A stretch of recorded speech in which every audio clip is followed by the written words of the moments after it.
Hakikaten degeninizdeki yani Türkiye'deki bütün etrafı uruş içinde ot içinde olgan bolsa biraz şu sebepten de oylaşı mümkün insan. Hemmesi etraftaki devletler Xitayning Çangıldakidek bir görünüş var sırttan qarasanız. Yana mesela şu manevrini aldı keyinde şu Xitayning şu Pakistan Tashqi ishlar ministrligining qoral kontroli, qoralsizlantirish va xalqaro bexatarlik bo'limi qo'shimcha katibi baş elçi Tahir Endirabi Xitay Tashqi ishlar ministrligining qoral kontrol bölümü baş müdiri Sun Xiaobo bilan Beyjingda görüşüp yani şu iki devlet o'rtasidagi hatta 10. qatimliq şu yig'inkan bu qoralning tarqilishining oldini olish yani. Bu albatta Pakistan bilan deysiz, yani şu Xitoyning yurikining pok-pokligidan mishadin bir ish chiqib qoladimi deb. Amaliyotda Pakistan Xitoyninki bir viloyatidagi hammani xohlaganini qildigan bo'lib ketgan deb. Shunda bo'lsin, yana bu shunday yig'inlarning o'tkazilib turilishi yuqori deganingizdek Çangıldı bolsun yani ansirap durdu kendi hamdi düşman hamdi. Çünkü Şark Türkistan bir mustamdaki rayı. Besvagan yer, tatvagan yer. Yani onunki zihninde bu yer meniki emas, bir yerdeki haklar manga karşı çıkmadı da benim hakimiyetimge. Şununla bu yer devamlı koldan çıkıp gitişinki ihtimali xavif var. Deydiğen ensireş var. Buna ta ki kaçan degan vaqtida Şark Türkistan halkının Uygurluk kimliği ve Şark Türkistan kimliğini yo'qotgan taqdirda onundan keyin biraz rahat bo'lalaydi. Ki hozirma shuni qilyapti. Misoliga Şark Türkistan'daki sarxillarni hammasini turmaga tashildi. Lagerga soldi. Bir jamiyatda sarxillar bo'lmagan taqdirda, aydınlar bo'lmagan taqdirda, münevverler bulmagan takdirde o cemiyet bulamaydı ve kimlikini tikleyemaydı. Hoş. Bununla kimliksiz bir cemiyetke aylandırılan takdirde ve insanoğlu devamlı aidiyet yani kimliğe ait olganlığını isteydiğin bir varlık hamdi. Şununla bu Xitay sanga Cunhua Minzu, Cunhua milleti degan kimlikni tingladı. Hazır Şark Türkistan'daki şikvallardan sorsan hemmisi özüne Cumhuriyet milleti deydi. Xitay da bakamdı da ben guman kılma yani. Xitay özüne Hanzu deydi ama Cumhuriyet milleti ama Uygur ballağı hemmisini bunu ütüp oldu. Yadaldır ötüptü.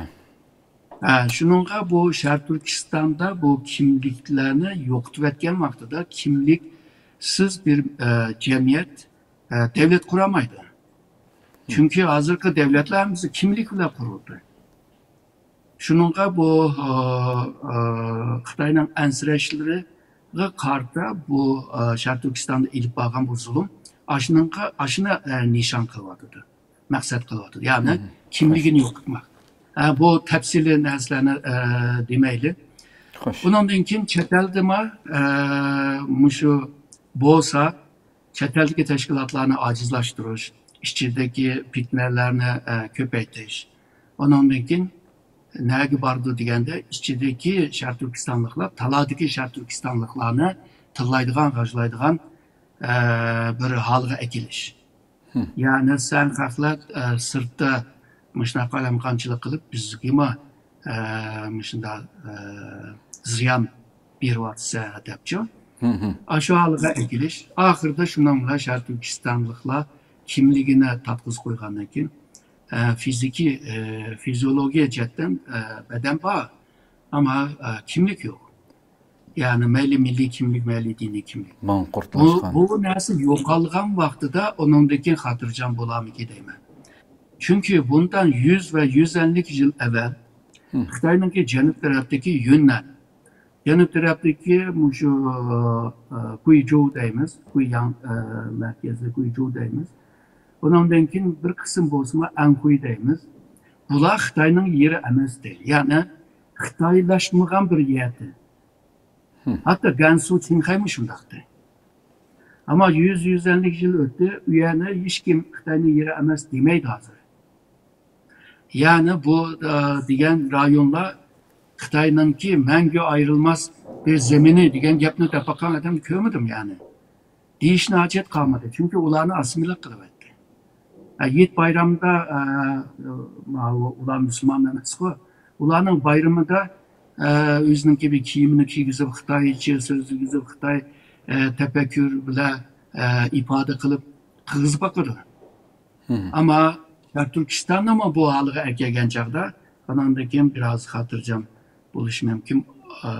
Bomsa angıca hazırkı siz belgen misalla yani manevra ilip biriş, terörizmge karşı başka devletlerle hemkarlık kılış.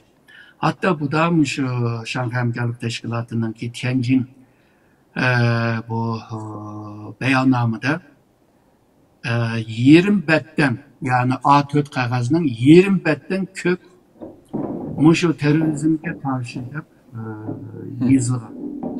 Burunqı muşu beyannamalarda bir ya da iki paragraf var.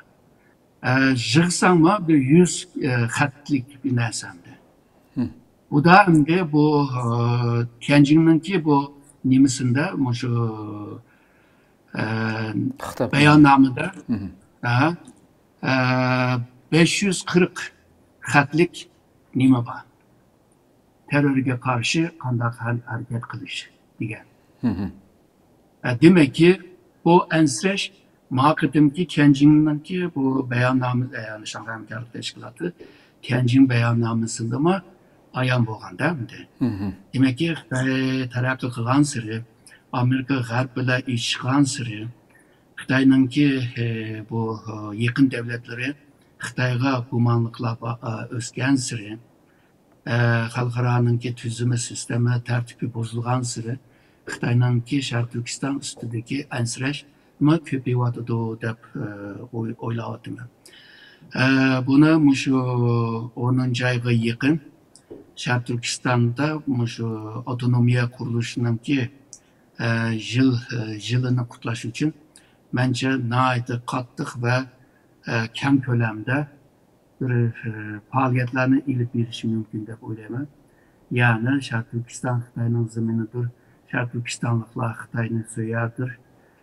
Sharq Turkistonliklar shu Komünist Partiya va Xitoyga beqinadi va Sharq Turkistonliklar Xitoyning davlat tili, yani Xitoy tilini so'ydi degandek shunday Milliy ittifoq meselelerini esas tema qilgan nurg'un faaliyetlerini qilishi mumkin. Bu faaliyet bilan birlikte Sharq Turkiston xalqini texmi o'ziga bog'lashni maqsad qilgan bo'ladi deb o'ylayman. Ishqilib deganimizdek son sanoqsiz qo'ldan kelgan hammani qilyotdi bu tajovuzchilar. Hargizmi eng qo'rqqan yeridan urildi ekan hamda har qanday tarix qarasaqmi qaysi bir davlat nimadan qo'rqsa eng oxirida shu qo'rqqan yerdan bayram bo'lib shu yerdan beshini yeydiganligi.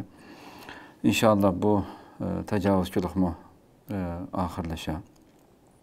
Shuni ko'ra ish qilamiz.